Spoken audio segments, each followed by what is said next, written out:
With me tonight, I am joined by with William from England, Alex from Italy, and Henrique from Portugal. Hey guys. Hey, hello, everybody. Hello. Hello. Okay, so we've got 3 stories to go through tonight. We're going to talk about Turning Point UK, who are allegedly a new grassroots conservative movement in the UK. We're also going to talk about Liam Neeson, who sent the world into a complete meltdown with his quote-unquote racist comments. And then we're also going to talk about Matteo Salvini, who's obviously Italy's Deputy Prime Minister and Interior Minister.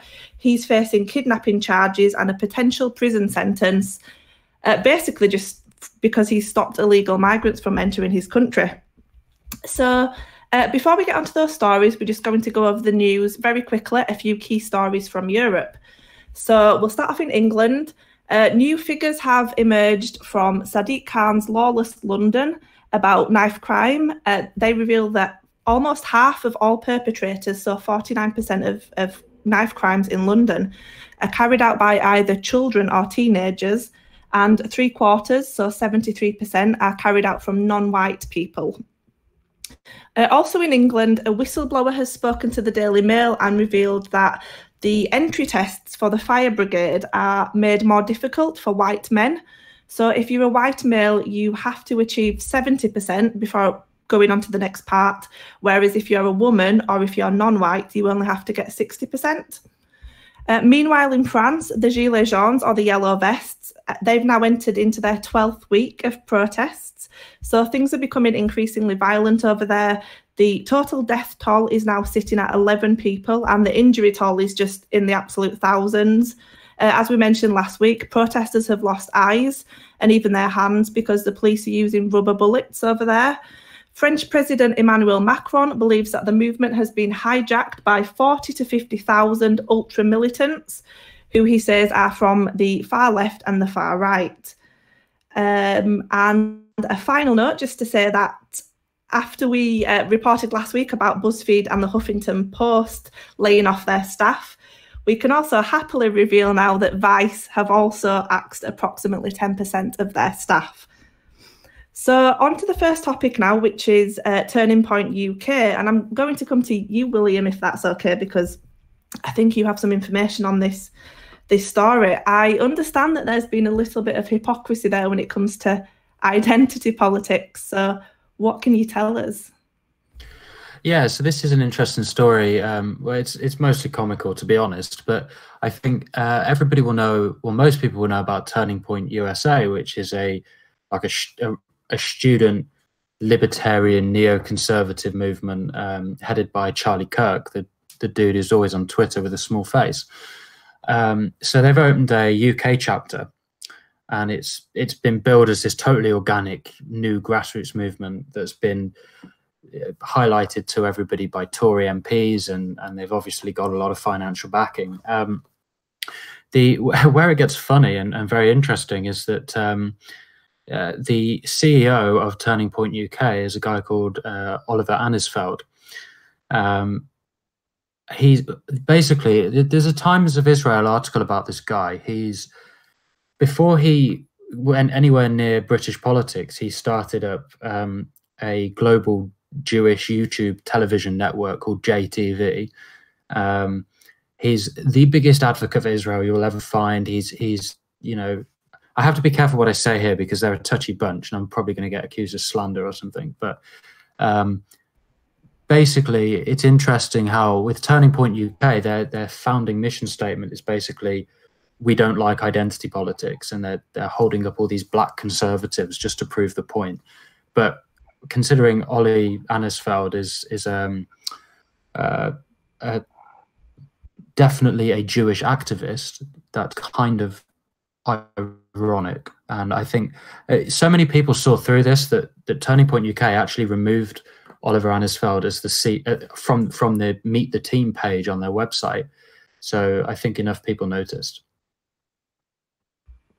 Yeah, actually, the first time I saw anything to do with this whole Turning Point thing was when Alex, who's with us tonight, quote tweeted something onto my timeline and said something like, "Take your boomer conservatism away from us."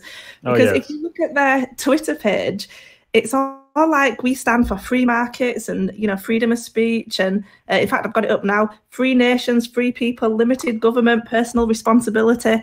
And then they're against socialism, racism, identity politics, alt-right, alt-left, nativism and collectivism. And people have been calling them far right, but they're pretty much, I mean, I suppose we're the far right, really, aren't we? And they're pretty much against everything that we stand for.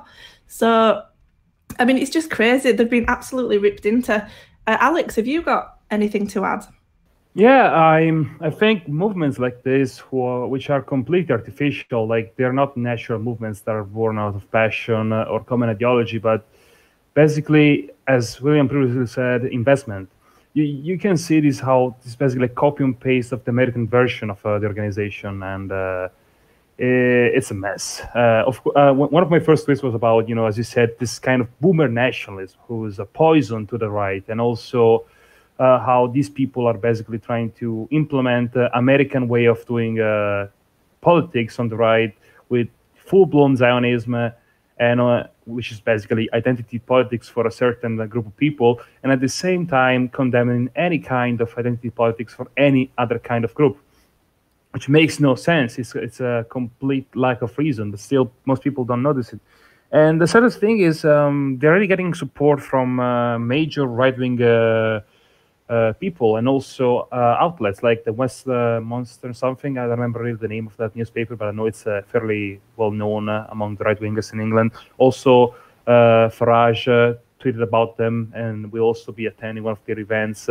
So they, as all these kind of piloted organizations do, the first day they're on the internet, the second day they're already big. You know, their Twitter account is already getting a lot of interactions. They're being retweeted by big accounts.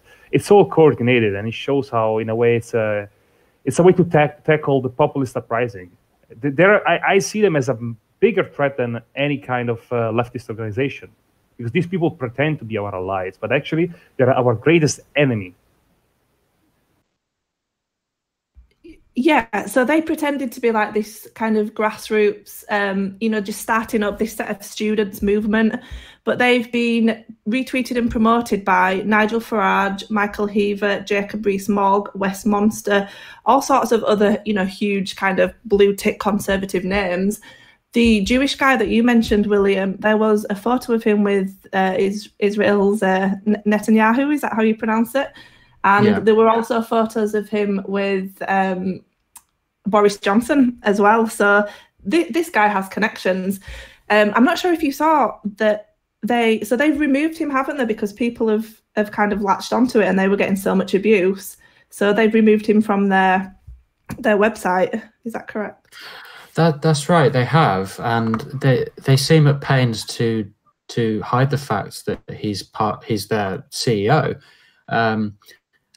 But you know, this family is an interesting family because they have a history of this. So, the person who I believe is Oliver Annisfeld's father is a Jewish businessman called Lance Annisfeld, and he's in charge of. Let me just find the name of the company, Foreman and Sons, and he's. I mean, I'm reading an article in the Times of Israel. Lance Foreman's kosher foodie business. Now, he goes by the name Lance Foreman, and everybody knows him as Lance Foreman, but he's actually Lance Annisfeld. And he's a supporter, apparently, of Turning Point UK. So there's something strange about this family's background, but more broadly, I think Alex touched on the point with what he said about this group, but I think that, I mean, it's clearly been coordinated by not just high-profile Twitter accounts, but mainstream elected government ministers in the Conservative Party, like Steve Baker, Priti Patel. They're former ministers of the government. And I think it seems to me they're trying to combat the growing trend amongst young people in this country, which is, okay, it's leftist, but it's against big business. It's skeptical of the banks. It's skeptical of Israel to a large degree. And it seems like this is an attempted pushback against that, and an attempt to, you know, assimilate young people's minds into the acceptance of the great evils of the world. So it seems pretty sinister to me.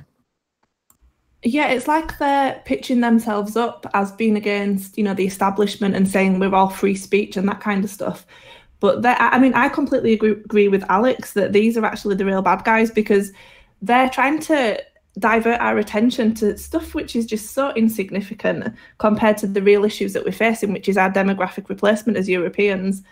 And I feel like they've kind of copied, they've got a young black girl on there as well. I feel like they've kind of copied, is it Candace Owens in the United States, where she's doing the whole leaving the slave field or whatever it is that she says, where, she's saying, I'm a young black woman, but the left like to victimize me, but I'm not going to be victimized. And it's just so cheesy. Yeah, and by the way, if I can add one thing. Yeah, I believe sure. Candace Owens is marrying one of the British guys from Turning Point. I'm not certain. I need to find a source on this, but I'm pretty sure she's going to marry one of them. Yeah, I think I saw that actually. And it was, if you go to their official Twitter account, which I will post in the chat when someone else starts talking, their first tweet is her marrying, or her announcing her engagement to this guy. So it's all connected. Don't believe them when they say it's a grassroots movement. Henry, do you have anything to add on this? I'm not sure if you've been following the story. Yeah, may I just add that their movement basically has no values. The only value that they have is basically less tax, less government. They held no connection to any sort of pride in their history or heritage, and I think that basically they're trying to push off any sort of attachment to European sort of nativism. I think that this sort of movement basically is all about we as a country being limited by a certain territory, which is full of people, and as an economy, it's basically that sort of value. It adds nothing beyond that, no connection to what came before our history or ancestors.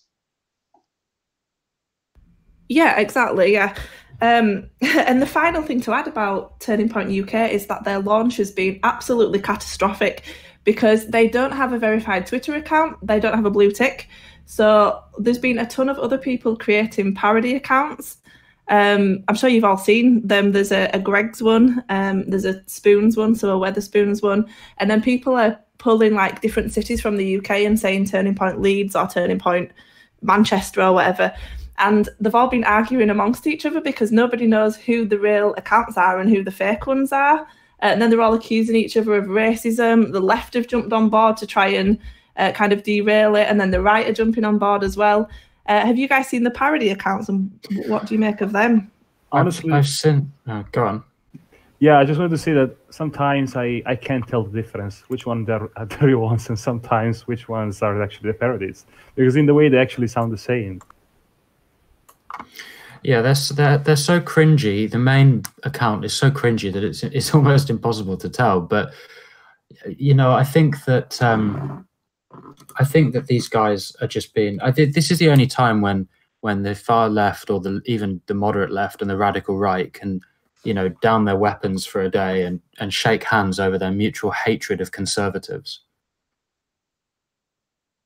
I will add that their aesthetics, basically the whole crossing arms sort of thing, and the photos with the cringy quotes on are really what makes them look like a parody. Yeah, you actually can't tell which ones are the real ones and which ones are the parody ones, because apparently it's students running the account, so they're not talking like like professionals anyway, and it is really just so cringe. So I think we will move on to the next topic, unless anyone's got anything else to add about Turning Point. Is that it? Okay, so the next story is Liam Neeson, who is an actor. I think he has Irish ancestry, and he's sent the world into meltdown this week because he's made some quote-unquote racist comments. and he's been all over the news. Everyone's been writing articles about him, condemning him.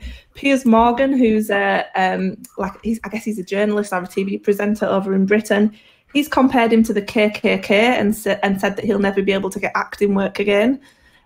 William, I'll come back to you again because you're in Britain, if that's all right. What's going on there with Liam Neeson? Yeah, so Liam Neeson's an Ulsterman. He's from Northern Ireland, and I'm sure everybody would have seen the films Taken, and he was really good in things like Love Actually and Schindler's List and whatnot. But anyway, the point is, so he did this interview, and the headlines were all taken out of context, and I find it hard to believe he didn't foresee this would happen. He has a new film out soon, so read into that what you will. But the headlines were, you know, Liam Neeson wanted to kill black people. But what he actually said was, so a woman he knew who was close to him in his life, I'm not sure what relation she was, I don't think he said, but got raped by a black man. This was a long time ago, and he said that in an angry response, he was very hurt by it, and he used to go out with a kosh, and he said that he wanted to meet a black person and kill them. However, if you just scroll down the page a little bit in the interview, he then says, oh, and by the way, I'm ashamed at myself for this. I realized how wrong it was, and it's an example of how reactionary tendencies can make you behave in negative ways. But of course, the headline that sells newspapers is Liam Neeson wanted to kill black people. So there you go. Yeah, so they've completely blown it out of proportion again, and it's correct what you said about, he said that this was, I think it was like 40 years ago or something that it happened, and he felt ashamed, and he hasn't apologized, which I like, although he has come out and said that he's not racist, but apparently what he wants to do is get a dialogue going. So, I mean, one thing that I find really interesting about this is that Liam Neeson has said he used the word he had a primal urge to lash out. And I totally think that that's a natural reaction to have. We talk about collectivism versus individualism all the time, and every group's allowed to collectivise apart from white people. And when something happens to one of our own, you should have primal feelings, I think. I'm not encouraging violence at all, disclaimer. But I like that our men are, having primal feelings. I think that's a good thing. Alex or Henrique, have you guys got anything to add about this? Yeah, I think what he said, I mean, is natural, because as you said, it's natural to see that something bad happens to your people, it's going to make you feel bad. Like when you're watching TV, if they say one person from your country died compared to one person on the other side of the world died, you'll probably feel worse for the person of your country. And that's not because you're racist, but just because you're closer to that person. And whether you like it or not, your mind knows that. So it's a shame that a person trying to be open about their past and their difficult times tried to open up, and the result was instrumentalization and public lynching. It's a standard nowadays. Like, I feel bad for Liam Neeson, but he should have expected it, because this is how the media works now. Whenever they see something that can be a scoop and they can just bash some white guy for being racist, they will do it. I mean, look at PewDiePie. PewDiePie is probably one of the nicest guys on the internet, but every time he makes a joke or whatever, or even maybe doesn't even do anything, some guy in a game is playing as some racist nickname. Like there was a time he was playing some Counter-Strike game, and there was a guy called Rabbi Shekelsberger, and it was in the thumbnail, and of course articles were saying that he was basically promoting anti-Semitism. Like, this is a classic. So it's sad, but it's basically the standard now. It's also funny enough how every other race has a free pass to hate on white people and basically hate on each other. But when white people do it, it's all very racist, it's all very bad. Look out for white supremacy and whatnot. So, it's the media, it's the usual fake news, false news, trying to stir up a story about it. And I think that you should never have apologized about it, because once you apologize, they start wanting for more, and you can't cave in to these people. Yeah, and a couple of things to add is that he didn't say that he went out looking for a black guy, just any black guy to attack. He said something like, I wanted a black guy to attack me so that I could attack him back. I can't remember the exact wording, but he wanted somebody to give him a reason to attack them. And feel free to correct me, anybody who's listening along, but I think he said that it was about 40 years ago. I'm not sure what country this happened in, but the demographics will have been, pretty different then. They won't have been as drastic as they are now. So it's not like it's like society's different today, isn't it? There's much more multiculturalism and stuff. But there's a comment in the chat that I like, which says normal reaction of a normal man. And I think that is a complete normal reaction. One more thing to add about the story as well is that I don't believe he asked the woman to say the race of the man. I think he said, what did he look like? And then the woman said he was black. And obviously when you live in a country where it's not a black country and most people are white, you do say that, don't you? Because it's an anomaly in your country. So, yeah, I think, do any of you guys have anything else to add about the Liam Neeson story? Yeah, I want to just come in on the broader point about, he talked about primal instincts. I think that he hits upon something in our psyche. So if you go back thousands of years, when tribes waged war against one another, you often find, and this is supported by the genetic evidence, that the invading men took the native females as wives and brides and mated with them and so on. And I think there is an element of there's this sort of collective feeling of offence, moral offence, when especially when foreign men commit these sorts of crimes against English women or European women or whatever, because it feels like when I read something like that, my first instinct is to think it's the actions of a war party. It's the fate of conquered people suffer. And I think that's probably, without him articulating it fully, that's probably a similar instinct to what Liam Neeson felt in that moment. So I think it's totally not. I mean, obviously, going out and beating up a random black guy is not a good idea, but the emotional response, I think, is totally natural. Yeah, I'm inclined to agree with you. And if it was the other way around, I know we say this all the time, it gets repetitive, but if it was a black girl who was raped by a white man and a black man said, I wanted to go out and fight a white man, then nobody would care. It wouldn't be anywhere in the media at all.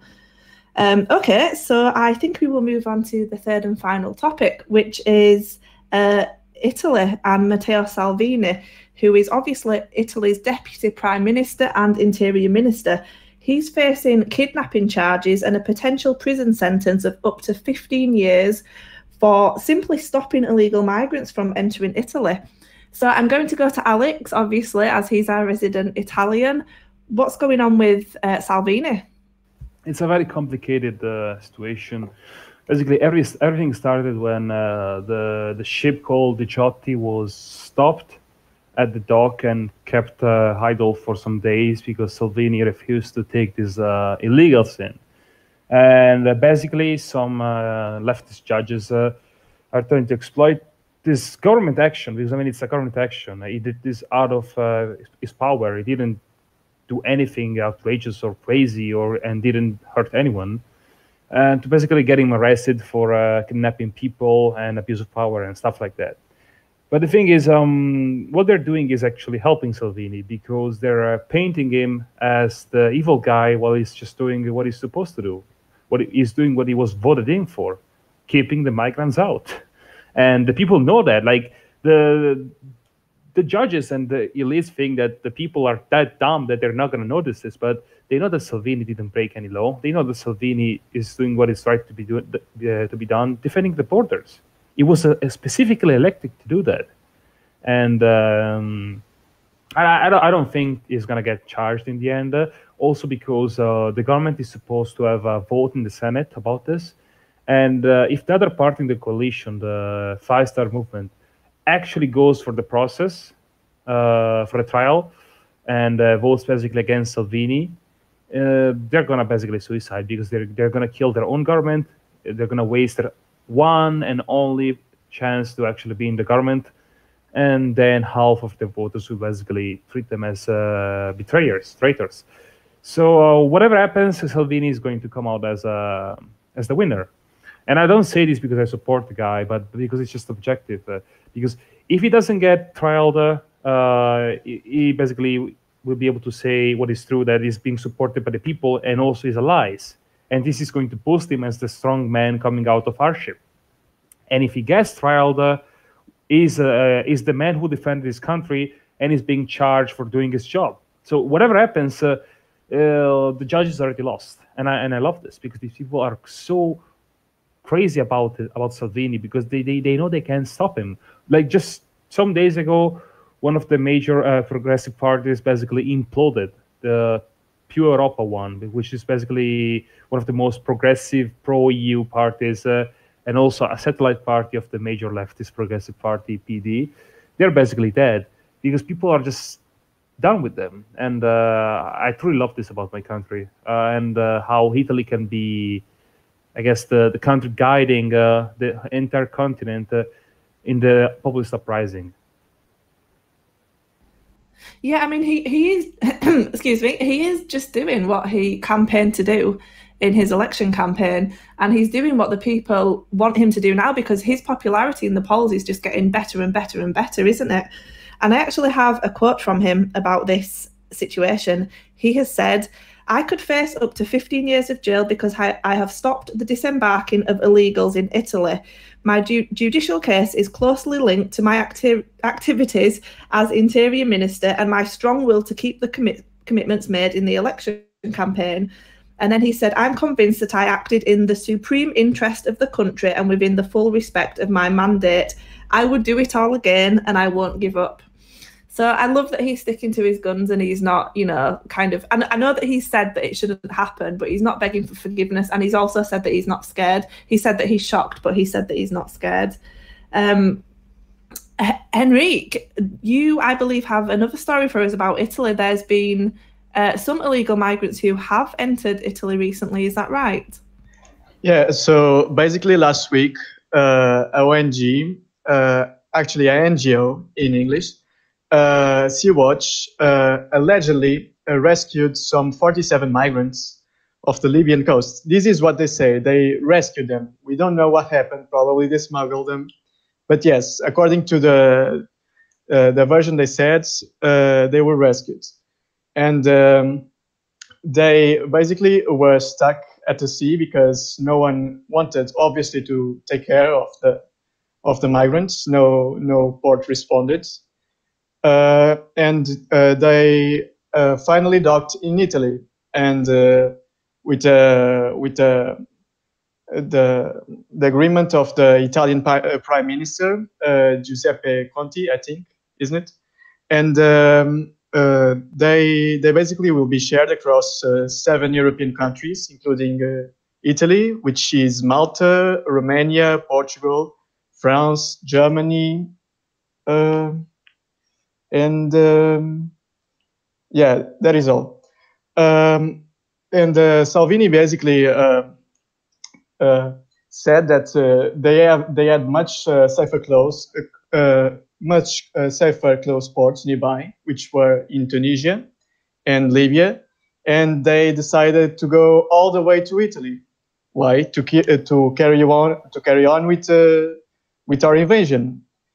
It's not the first time that NGOs do this. They smuggle people across the Libyan coast and bring them to Italy, and they basically are trying to keep the doors open because they already sued Salvini on European Human Rights Court.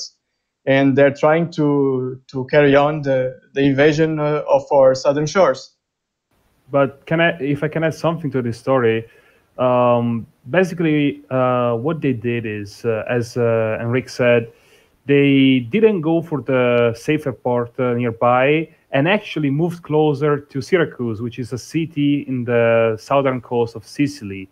And that's completely illegal. And this is why currently the Sea-Watch crew is being investigated. And also the Sea-Watch boat is currently being confiscated by the Italian authorities because it was found out that the ship is not fit for carrying human beings as an NGO should be doing it, but it's actually classified as a yacht. So basically a civilian boat. And what Salvini is doing right now with the migrants being shared among European countries, it might sound bad because, of course, you know, it's not a long-term solution. But in a way, Salvini is putting pressure on other European countries to actually support his defense of his borders. Because if you don't support it, well, I'm going to ship you the migrants, and it sucks.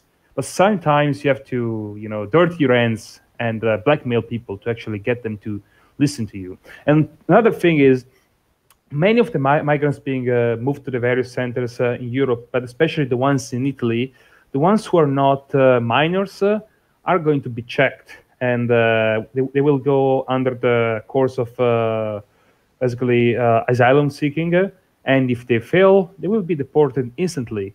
And also one newspaper called Il Secolo something, I don't remember the full name of the newspaper. It's a minor right-wing newspaper, but still an official one, has reported that out of the 13 minors who are supposed to stay in Italy, 12 of them, they are being investigated as probably they're not minors. Funnily enough, how shocking, isn't it? Because this minor thing has been everywhere. It's been abused all over Europe. I remember like reading an article of this Swedish doctor being fired because he exposed hundreds of migrants being actually adults. And how did he find out? Checking their teeth. Many people don't know this, but if a doctor checks your teeth and does an exam on how basically they're aging, they can tell roughly how old are you. So it's easy to find out if a sub-Saharan guy who looks like he's 30 is not 17, especially after that kind of exam. So these people, when they will be found out as not minors but adults, they will also be deported probably. So it might sound like a lost battle, but in the end, the profits are bigger because Salvini is pushing pressure on fellow European governments, and also a good chunk of this, I believe 48 migrants will be deported probably before 6 months. So it does suck because, as Enrique said, the prime minister, who is not from the Salvini's party, Lega, but from the coalition party, basically the Five Stars, is a bit of a weaker politician, and also he's not really right-wing. He still has to follow mostly Salvini's ideology on immigration, because whenever they will be stopping to do that, the government will fall, and they know that. Yeah, and Salvini basically didn't want to be dragged on to this business because, you know, there was much safer, closer ports down the shore in Tunisia. And here it is what he said, basically quoting, "I find it very odd that in the middle of a storm, Sea-Watch moves to Italy instead of the closest safest port, Tunisia," said Salvini on the 13th of January. So there you go. Yeah, so quite a lot of things to comment on there. We actually had there was, I think it was about 2 years ago, when we had all these children, quote unquote children, migrants entering Britain, and everyone was kicking off about it because half of them had beards. They all looked like 40-year-old men. And the next batch that came in, they shielded them, so the press weren't allowed to take any photos of them. And we were saying that we should do dental tests on them to see how old they are, as they have done at various locations across Europe. And then we have like pathetic cook males in Britain saying that it's racist to do dental tests on them. And I just find it so pathetic, because if you have children, these men are going to be in classrooms with your kids. Like, how can you choose that over being called racist? I just think it's so pathetic. But one thing to add about Salvini's kidnapping charge is that he's allegedly held 177 migrants hostage. That's what they've said. And how stupid is that? Because he hasn't put them on that ship and made them come to Italy's ports. They've done that themselves with the help of people traffickers. And the hypocrisy here is that he's the one that's following the law and keeping Italy safe, while the people who are breaking the law and smuggling people and trying to traffic illegal migrants into the country, they're fine. So, like, how can somebody who's following the law be the person who's potentially facing prison? One more thing to add about Salvini is that some statistics were released last week, and he has actually reduced illegal immigration in Italy by 95%, and that's the figures for January 2019 compared to January 2018. So a 95% drop in illegal migration. So he is a man of action, isn't he? It kind of reminds me of another man of action, if only. But yeah, that's kind of the situation in Italy at the moment. Does anybody else have anything? Yeah, and I want to add one last thing. Leftists are always talking about how stopping legal immigration will actually kill people. Oh, look, they're drowning, they're dying, and all the usual humanitarian thing. But since Salvini applied his hard line on illegal immigration, the deaths in the sea have decreased in huge numbers, because the less ship depart, the less people will drown. It's that fucking easy, and yet the leftists don't get it. Or maybe they don't want to get it, because of course the politicians know it, but they have an interest. But I'm talking about like regular people who actually believe that Salvini meant bad. You know, our Italian NPCs, like these people, they honestly believe that he's killing people. Like some days ago, he was giving a speech in a city in Abruzzo. It's a small region in southern Italy. And one guy among Salvini supporters just yelled, "Assassin!" And Salvini had an amazing answer for this stupid protester. He said, "Okay, you just want 10 migrants in your house and you will pay for them." And like the whole crowd cheered for him. But these people truly believe that Salvini is the one killing the migrants drowning in the sea, when actually indirectly he's the one saving them, because the day they will stop departing is the day when those deaths will become a zero. It's that easy. So even on the humanitarian side, the leftists are wrong. And the establishment is working really hard to keep the borders open. You know, if they don't go through Greece, they go through Italy. If they don't go through Italy, they go through Spain. So there's always a door open for them. Libya, as its borders is in civil war, basically since 2011. It's been at chaos, you know, for like 8 years by now, almost. And it's been on this mess for so long that people forget the normal things to occur is to not having people crossing the Mediterranean into Europe. Exactly. And as you said, the fact that Salvini is putting pressure on the Libyan-Italian route is actually moving a big number of migrants towards both Greece, but especially Spain. Spain is now the top one country with illegals reaching its borders. It's a shame, but sadly, it has to be done, because as I previously said, this will be bringing pressure to the countries, and will also hurt the leftist countries, like especially Spain now with Vox that is growing, and Sanchez, the leftist PM, who's also losing points and grip on his government. It's a temporary bad situation for these countries receiving more migrants, but in the long run, it's actually going to help them, because people suddenly sometimes are way too comfortable. I see this all the time when, like, some years ago, some friends of mine were like completely apolitical. They just didn't care, because I mean, you know, politics is for all people. But then when they start paying taxes and seeing where the tax money goes to, basically for hundreds of thousands of illegals doing jack shit all day, they start realizing they're being exploited like cattle.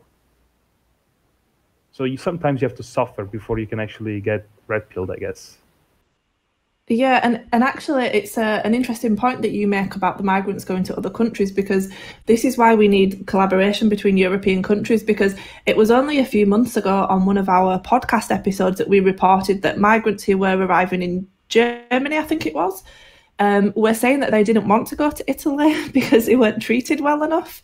Like their accommodation and their food and stuff weren't good enough, and that's obviously a direct response to the situation that Salvini has created in Italy. So if everybody did that, then hopefully they would get the message that it's not worth risking your life to be smuggled over to Europe because you're not going to be taken in. But unfortunately, we have people like Macron and Angela Merkel and Spain's new government, and they're just not helping the situation at all. So any final thoughts on Italy from anybody, or shall we move on? Okay. No, so sorry to interrupt you. My bad. It took too long to unmute the mic. I don't have much more to say, but I will link a video in the chat for who's watching. It's a video I watched the other day from Vertigo Politics. It's a very good channel. You should all follow it. And I think it should be shared with people that are still uncertain about how immigration is actually artificial, how it's being engineered and used as a weapon against Western countries. It's like 7 minutes, but it tells the story how it is. So yeah, you should probably go watch it and share it. It's a very good video. Okay, thank you. Yeah, I can see that you've posted that in the chat. Okay, so we have approximately 15 or 20 minutes left, so we're going to take some questions from the chat. So if anybody has any questions for me, William, Alex or Henrique, feel free to post them in the chat. If you tag DETV, they will send them the questions to me and I'll make sure that they're read out. So we have a couple already, and William, if it's okay, I'm going to come to you on the first question because this one is right up your street. Thoughts on the Venezuela situation? Yeah, so this is an interesting topic because I think the inclination of most people is to immediately support the opposite of whatever the US neoconservatives want. Obviously, they want Maduro gone. So I think everybody tends to just automatically think, right, well, we want Maduro to stay. But I think it's one of those situations where I think people have got to employ a bit of critical thinking because, okay, yeah, Maduro isn't what the Americans want, but at the same time, people in Venezuela are having a really rough time of it. And regardless of whether it's primarily because of Maduro's mismanagement of the economy or it's because of American sanctions, probably more so the latter, but regardless, you have to play what's in front of you, and you can't ignore the fact that millions of people in Venezuela are really suffering. So I think as a rather long-term solution is to not allow neocons to start an economic war against sovereign countries. The reality of it is at the moment that Maduro has got to go, and until every day he stays there, people in Venezuela are more likely to starve, not get medicine, etc., and so on. So I think for me, Maduro's got to go. Okay. Does anybody else have any perspectives on the Venezuela situation? I must admit it's not something that I know much about. I mean, what I always think about these situations when like basically every single Western country completely agrees on something, you know, it must be wrong.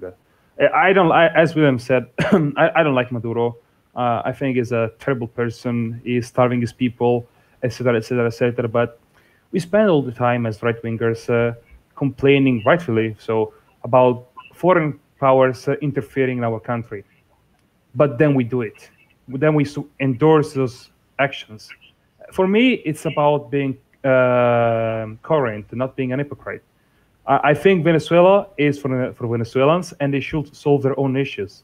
They shouldn't be pushed for a certain government or some other government. It's their country. They should either fix it or keep it as it is. Of course, I don't think Maduro is a good leader. Of course, I think full-blown socialism like that is never going to work. But that's none of my business. And when I see Trump saying the military option is not out of question, it really worries me.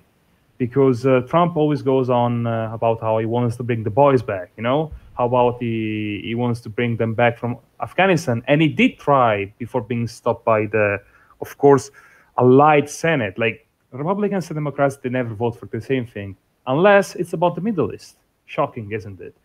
And while he's doing this on Afghanistan, he says he's open on basically waging war in a country in Southern America. I honestly, if he does that, I don't think I will be ever able to forgive him. Like, it's the one time I'm going to ditch him as a politician. May I just remind everyone that Venezuela has the largest oil reserves in the world, even after Saudi Arabia. So, there's always a catch in there. I know, you can always feel some compassion for the people because, no one likes to go hungry.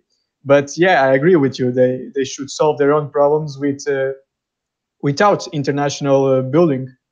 Yeah, but in the end, not just the oil thing, but this is like a classic example of proxy war. Venezuela has been basically being funded by Russia and China.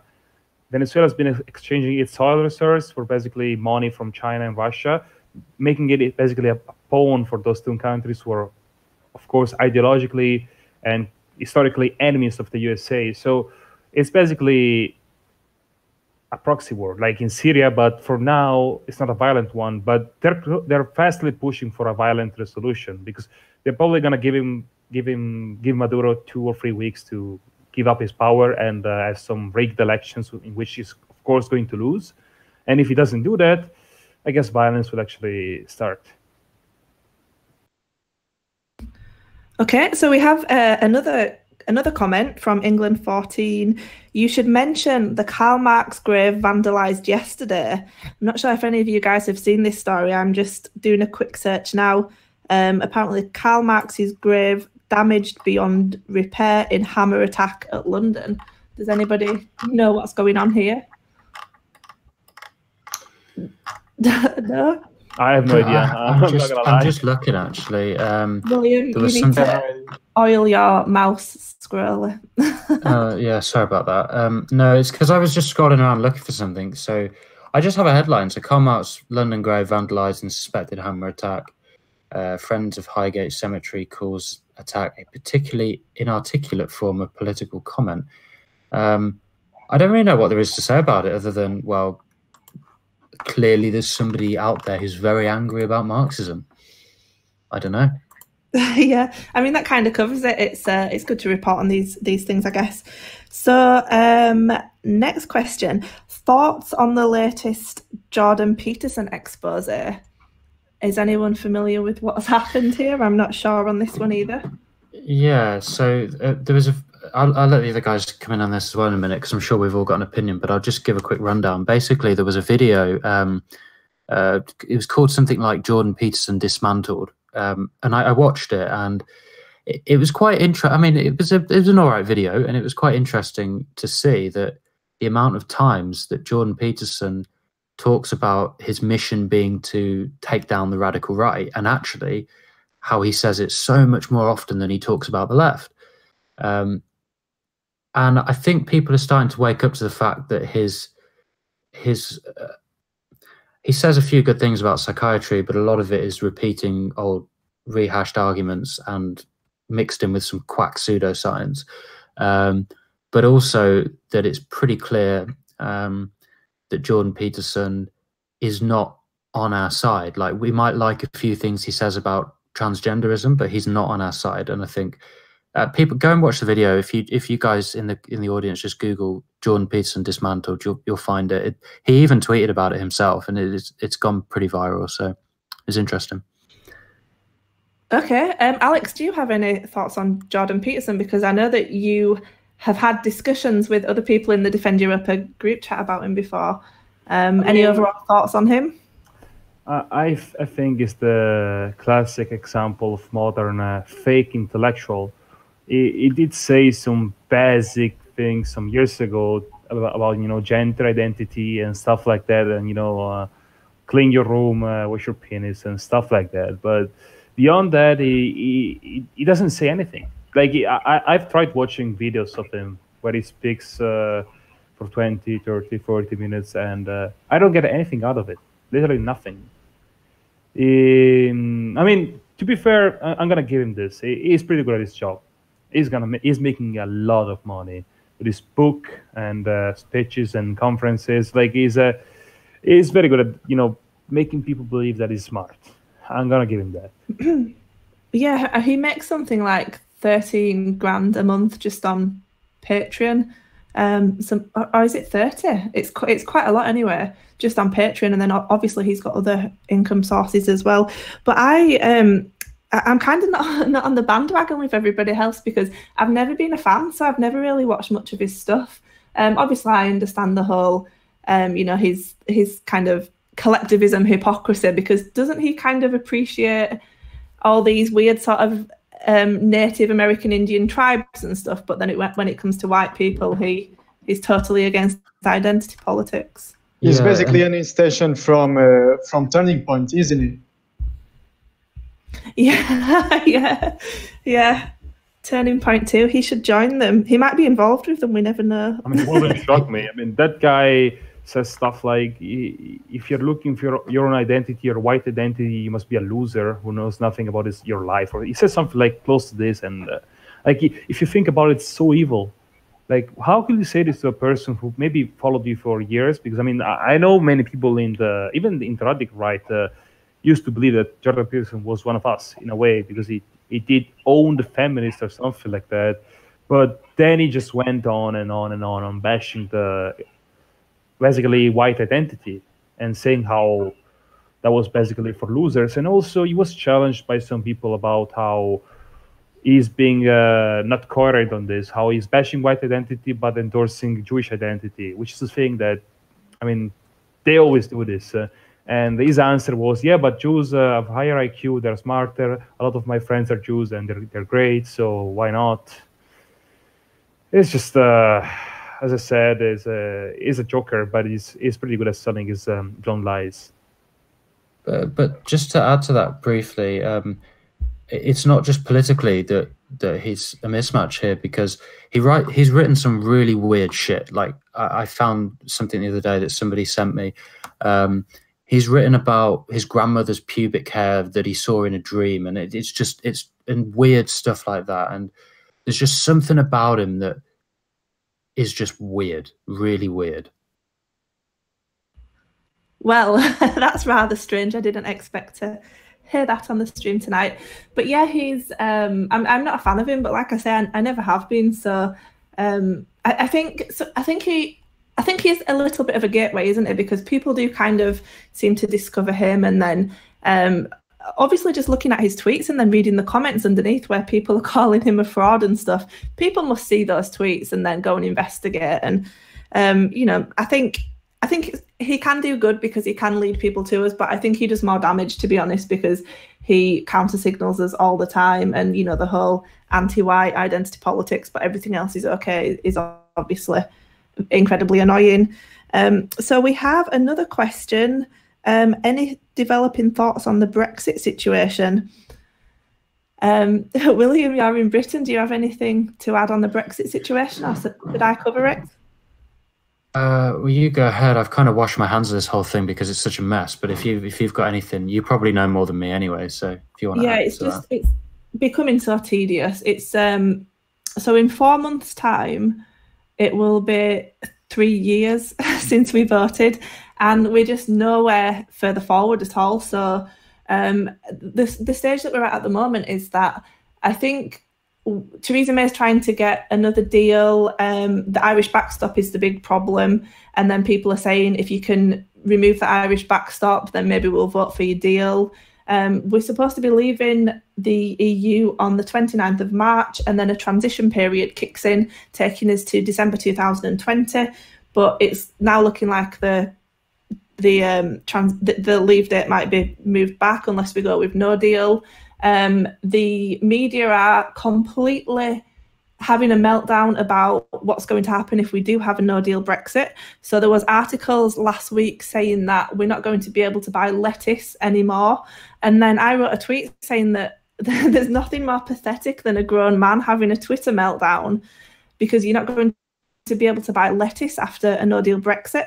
And people are just going absolutely crazy about the most ridiculous things, like that they have to pay 20p more for onions or something. And there was an article today, I think it was by, was it the BBC or the Independent, that said something like a plague of rats will be released if there's a no-deal Brexit. It's just the craziest kind of project fear stories.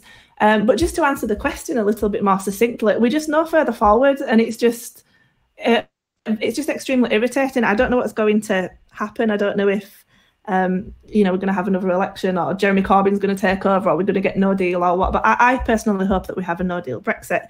I'm just going to allow Alex to say goodbye because I think he has to dash. Right?